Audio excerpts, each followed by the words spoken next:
naked dish. And today is going to be our first recipe in this series of our trek around the world. And I'm actually going to be taking you to my home country where I was born, which is the Philippines. And we're going to be making a classic Filipino dish called chicken adobo. And it's actually the national dish of the Philippines, and I figured no better way, no better recipe to introduce this series than with classic chicken adobo. So to get started, let's go over the ingredients. So what we'll need today for classic chicken adobo is chicken, and this is organic free-range chicken that I picked up at A Market. And for today, I'm actually going to be using chicken wings and chicken breast. But you can literally use any part of the chicken that you want. You can use legs, you can use thighs, bone in, bone out.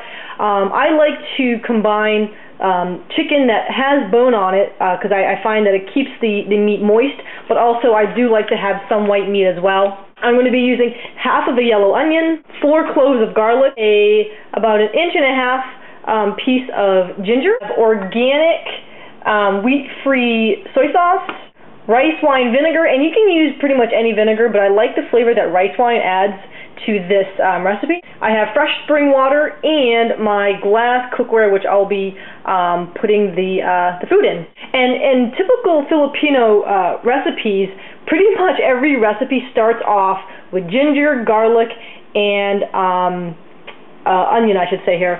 And what's great about ginger, garlic more specifically, is that they're actually anti-parasitic and antifungal, which means that they actually help your body's digestive system fight off funguses and also fight off parasites, which would explain why when you go to eat sushi, they always serve pickled ginger, and there's a reason behind that. So if you have digestive issues, or if you might suspect that you have a parasite or a fungal problem with your digestive system, including ginger and garlic in your meals is a great way to kind of keep your digestive system clean. And if you're traveling around the world, which I love traveling, and I usually try to go somewhere big every year, and earlier this year I actually spent some time in Japan, it's always good to check your digestive system, because when you do travel abroad, you can pick up, foreign things that your body isn't used to because you're in a new environment. So the very first thing that I'm going to do is I'm actually going to wash and rinse my chicken very thoroughly. And even though it is organic and it is fresh and local, you always want to wash off your meats before you cook them. And then I'm going to go ahead and I'm going to slice my onion, dice my garlic, and my ginger. So I'll be right back. Alright, so now I sliced my onion, and it's about maybe like a 1/4 inch thick, and I want to leave them fairly thick because when they start to cook, they will break down. I like to have a little bit of, like to actually chew on something when I'm eating my veggies. So I also have diced up the ginger and the garlic, and these are really the only seasonings besides soy sauce that you're going to be putting in this recipe, so I like to load up on this.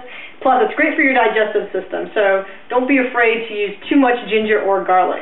And the next thing that I did is I've washed, rinsed, and have dried off the chicken, and I have cut the chicken breast in thirds. They're a little big, so I cut them in thirds so that they cook evenly and so that there was more pieces in the mix here. So I'm going to add all of the chicken right here in the pot. Add all of my ginger, garlic, and onion to the mix as well. And those are all just going to go in. Spread it out nice and evenly. Excellent. Before I touch anything else, I'm going to wash my hands.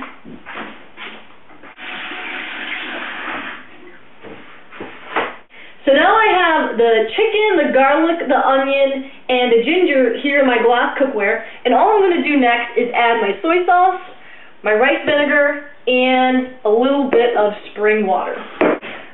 Alright, so I have all the ingredients in the pot, and I forgot to mention when I first started, you're going to need some crushed black pepper for this as well. So I added some crushed black pepper into the pot. I have my soy sauce and my vinegar, my onions, my ginger, and my garlic all sitting in there. And literally, this is about it. I'm going to put it on about medium-low, which is going to be about a 4 out of 10 here on my stove. And when it starts to boil, I'm actually going to turn it down and just let it simmer for about 45 minutes or so, or until the chicken is done, depending on how much you use.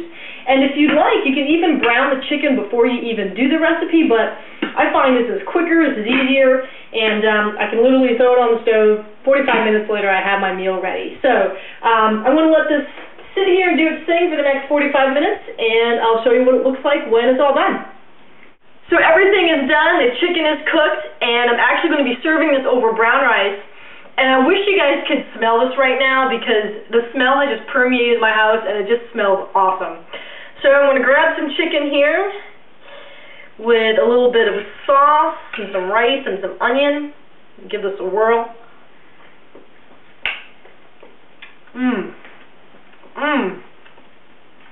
Awesome. Wow. That soy sauce gives it a nice bold flavor, not boring whatsoever. The rice wine vinegar adds a nice little tart to it, and you get some nice spice and some kick from the ginger and the garlic. I'm telling you, my grandma would be proud.